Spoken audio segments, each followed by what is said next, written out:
Presidente da República José Manuel Ramos Horta agradeceu ao governo China também apoiou na Timor-Leste durante Tinan Ruanolo.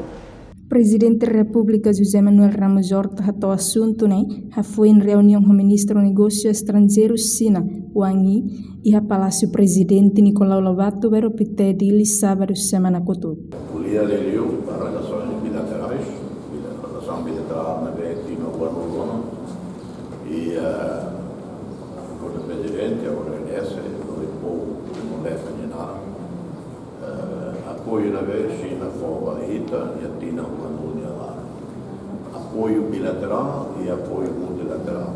Ajuda membro do Conselho de Segurança, membro permanente do Conselho de Segurança, China quando o Timor precisa ir ao Conselho de Segurança, China apoia mais.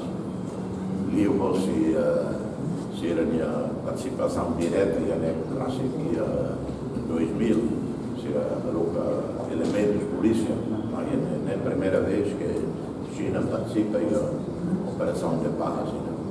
E Tina seria lá, possa estuda no Burkina, se Estado estuda em China, no Burkina estuda medicina, e nem dia para Timor-Leste, com orgulho, Timor consegue amar a escola de medicina e a China.